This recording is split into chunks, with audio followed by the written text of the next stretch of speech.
एक दिन की बात है, टुनटुनी चिड़िया पूरे जंगल में घूम घूम कर कैंडी फ्लॉस बेच रही थी। पूरा दिन पूरे जंगल घूमने के बावजूद भी टुनटुनी चिड़िया का एक भी कैंडी फ्लॉस नहीं बिकता। वे काफी परेशान हो जाती है। आज का पूरा दिन गुजर गया लेकिन एक भी कैंडी फ्लॉस नहीं बिका। आज मैं बच्चों के लिए क्या लेकर जाऊंगी? घर में तो खाने को कुछ भी नहीं है। इस तरह निराश होकर टुनटुनी चिड़िया अपने घर वापस लौट आती है। अरे माँ हम हमारे लिए क्या लेकर आई हैं? हमें बहुत जोरों की भूख लगी है। हम कब से आपका इंतजार कर रहे थे। बेटा मैं तुम लोगों के लिए कुछ नहीं ला पाई। एक भी कैंडी फ्लॉस नहीं बिका। मैं पूरे जंगल घूमी लेकिन कहीं भी किसी पक्षी ने एक भी कैंडी फ्लॉस नहीं खरीदी। बेटा आज तुम ये कैंडी फ्लॉस खाकर ही अपना भूख मिटा लो। कोई बात नहीं मम्मा, आप दुखी मत होइए, हम ये कैंडी फ्लॉस खा लेंगे। बच्चे भूख के मारे कैंडी फ्लॉस खाकर ही सो जाते हैं। अगले दिन सुबह फिर टुनटुनी चिड़िया कैंडी फ्लॉस लेकर जंगल में बेचने निकल ही रही थी। तभी वहाँ पे कालू कौवा आ जाता है। अरे कालू भैया आप यहाँ? मैं तो अभी कैंडी फ्लॉस बेचने निकल ही रही थी। बताइए क्या बात है? टुनटुनी चिड़िया क्या तुम्हें याद नहीं, तुमने मुझसे 2000 रुपए उधार लिए हैं और 15 दिन लौटाने का वादा किया था। आज पूरे 15 दिन हो गए। अब मैं एक दिन भी नहीं मानूंगा। आज शाम तक अगर तुमने मेरे पैसे नहीं लौटाए तो मैं तुम्हारी बेटियों को अपने घर ले जाऊंगा और उनसे अपने घर की सारी साफ सफाई करवाऊंगा। जब तक मेरे 2000 वसूल नहीं हो जाएंगे मैं उनसे नौकरानी का काम करवाऊंगा।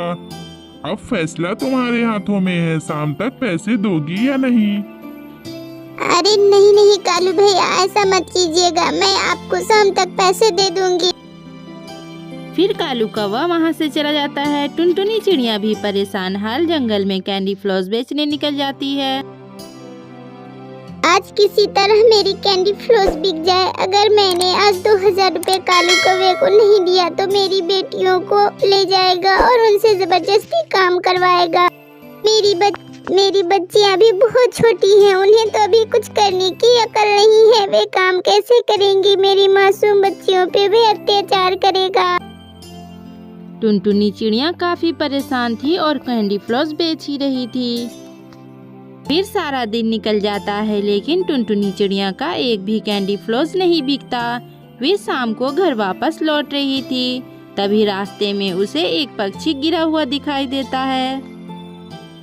अरे ये तो जख्मी है, लगता है इन्हें किसी पक्षी ने मारा है। मुझे इसे उठाकर घर ले जाना चाहिए।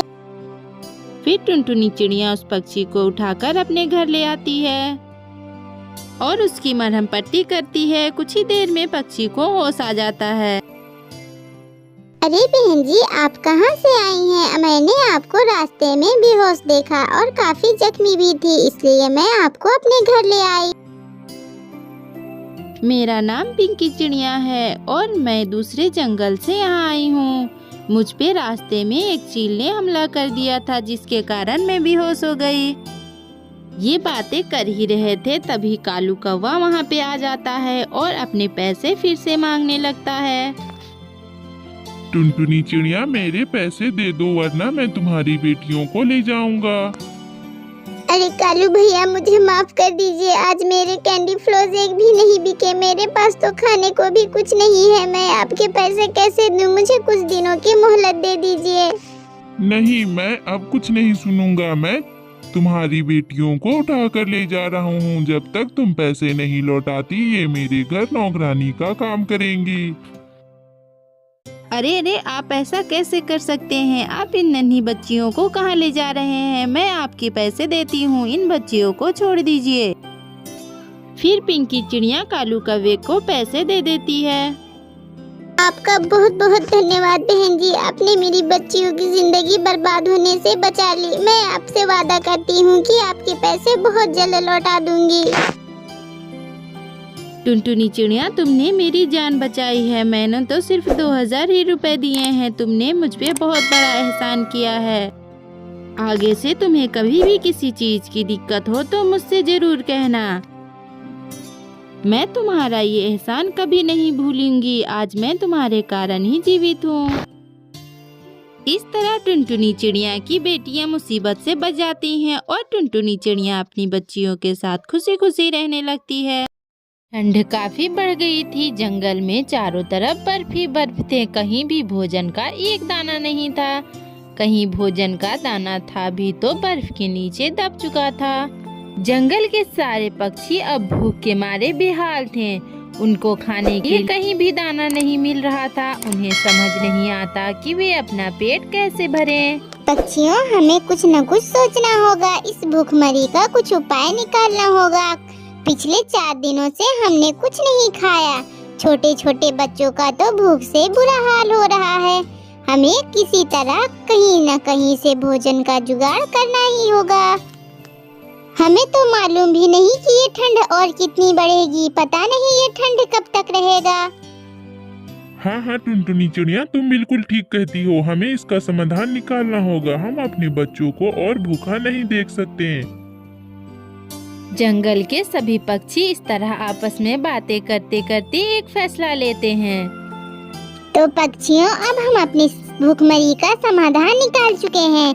हमें इंसानों के गांव में जाना होगा।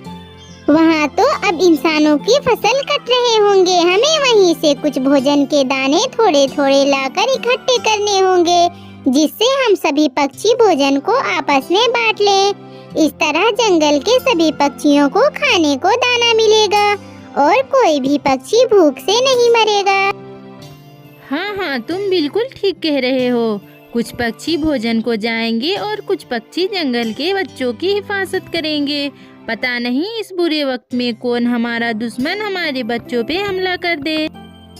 इस तरह बुरे वक्त में सभी पक्षी एकजुट होकर एक दूसरे की समस्याओं का समाधान निकालते हैं।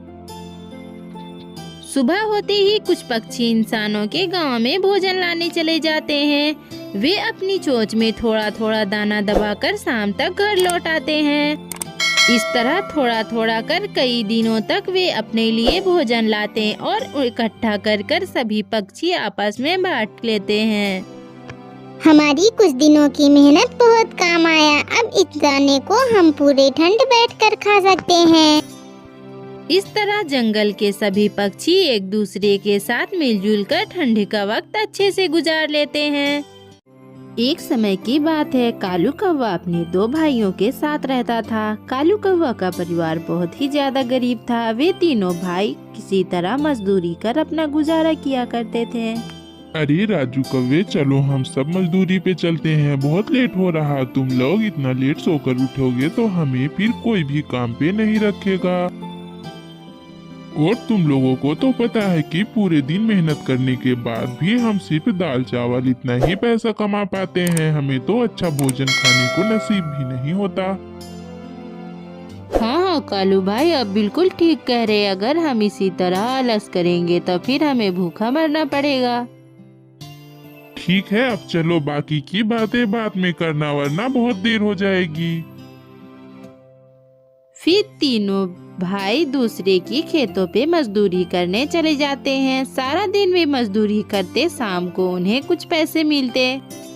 उन पैसों से वे अपने लिए अनाज ले जाते हैं, जिससे उनके लिए सिर्फ दाल चावल ही हो पाता। एक दिन कालू कौवा और राजू कौवा काम कर लौट रहे थे। उसका एक बूढ़ा भाई घर पे पहले से ही मौजूद था। अरे बूढ़ा भाई, तुम आज इतनी जल्दी काम से कैसे आ गए? हाँ कालू भाई, आज मालिक ने काम से निकाल दिया। बोला कि अब यहाँ काम नहीं, मुझे अब कोई और काम ढूंढना होगा। तुम चिंता मत करो बूढ़ा, हम तुम्हारे लिए अपने मालिक से बात करेंगे। कम पैसे भी मिले तो कोई बात नहीं, तुम काम कर लेना, वरना हमें भूखा रहना पड़ेगा। नहीं कालू भाई, कोई बात नहीं, मैं कम पैसों में भी काम करूँगा। घर बैठे रहने से तो अच्छा है कि कुछ पैसे ही आ जाए। इस तरह कुछ महीने गुजर गए। वे दोनों इसी तरह काम करते और अपना पेट भर किसी तरह गुजारा किया करते थे। उन तीनों ने अपने मकान का किराया नहीं भरा था, इसलिए उनकी मकान मालिक उन्हें घर से निकालने की बातें करने लगता है। तुम तीनों ने कई महीनों से किराया नहीं भरे। तुम दोनों को 2 दिन का समय देता हूँ। अगर किराया नहीं भर सके तो मेरा घर खाली कर देना। मैं नहीं जानता कि तुम कहाँ जाकर रहोगे। अब एक और मुसीबत हमारे सर आ गई। अब हम इस महंगाई में अपने लिए दूसरा घर कहाँ से ढूंढेंगे? ढूंढना तो पड़ेगा कालू भाई। अगर हम इसी तरह रहें तो मालिक हमें निकाल देगा और फिर हमें रोड पे रहना पड़ेगा। इसलिए हमारे पास सिर्फ 2 दिन का समय है। हमें घर ढूंढना ही होगा। अगले दिन सुबह होते ही दोनों भाई किराए का घर ढूंढने निकल जाते हैं। उन्हें कम दामों में कोई घर मिलता ही नहीं। सारे घर के किराए काफी महंगे थे। ढूंढते ढूंढते वे एक मीट की दुकान पे चले जाते हैं। अरे भाई साहब, क्या हमें किराए पे घर मिलेगा? हमें घर की बहुत जरूरत है। हाँ हाँ जरूर मिलेगा, लेकिन महीने के 1000 रुपए किराए देने होंगे तुम लोगों को। उससे कम दामों में किराए का घर नहीं मिल सकता है। 1000 रुपए तो काफी महंगे होते हैं भाई साहब। हमारे पास इतने पैसे नहीं। हम गरीब मजदूरी कर अपना पेट चलाते हैं। हम 500 रुपए किराया दे सकते हैं। अगर तुम 1000 रुपए किराया नहीं दे सकते तो मेरी एक शर्त है। तुम लोगों को मेरी दुकान की सफाई करनी होगी। हाँ मालिक, हम आपकी दुकान की सफाई कर देंगे। हमें बस 500 रुपए वाली किराए की मकान दिला दीजिए। ठीक है, तो तुम सब आज से ही रहने आ जाओ। मेरे पास एक मकान खाली है जो मुझे किराए पे लगानी है। और तुम अपना वादा बिल्कुल ना भूलना। फिर तीनों भाई अपना सामान लेकर नए किराए के घर पे चले आते हैं और रोज अपने मकान मालिक की दुकान की सफाई करते हैं। इस तरह कुछ दिन गुजर जाते हैं। उन दोनों का दिन ऐसे ही किसी तरह गरीबी में गुजरता रहता। एक दिन भूरा कौवा दुकान की सफाई कर रहा था। तभी उसकी नजर मीट पे जाती है। मीट देखकर उसका लालच बढ़ने लगता है। मालिक तो अभी दुकान पे है ही नहीं। मैं एक काम करता हूँ, थोड़े मीट चुरा लेता हूँ। थोड़ी ही मालिक को पता चलेगा। ऐसे भी बहुत जमाने हो गए हमने मीट खाया भी नहीं। वह मीट लेकर घर चला जाता है और उसे बनाकर तीनों भाई खाने लगते हैं। अब इस तरह उन्हें मीट की लत लग जाती और रोज दुकान की सफाई करते वक्त थोड़ा मीट चुरा लेते हैं और बनाकर खा लेते हैं। लेकिन एक दिन उनकी चोरी पकड़ी जाती है। मकान मालिक उसे मीट चुराए हुए रंगे हाथों पकड़ लेता है। तुम लोगों की इतनी हिम्मत, मेरे घर पे रहकर मेरी ही दुकान की मीट चुरा कर खा रहे हो। तुम लोगों में जरा सी भी शर्म बाकी है या नहीं? नहीं नहीं मालिक, हमसे बहुत बड़ी गलती हो गई। हम आज के बाद आपकी दुकान से कभी मीट नहीं चुराएंगे। हमें माफ कर दीजिए। हमें घर से मत निकालिएगा मालिक। तुम लोग जैसे चोर और नीच किराएदार में नहीं चाहिए। तुम लोग आज ही घर खाली कर दो और मैं नहीं जानता कि तुम क्या करोगे। कालू कौवा और उसके भाइयों की लालच की वजह से उन्हें दूसरे घर से भी निकाल दिया जाता है। फिर उन्हें अपने किए पे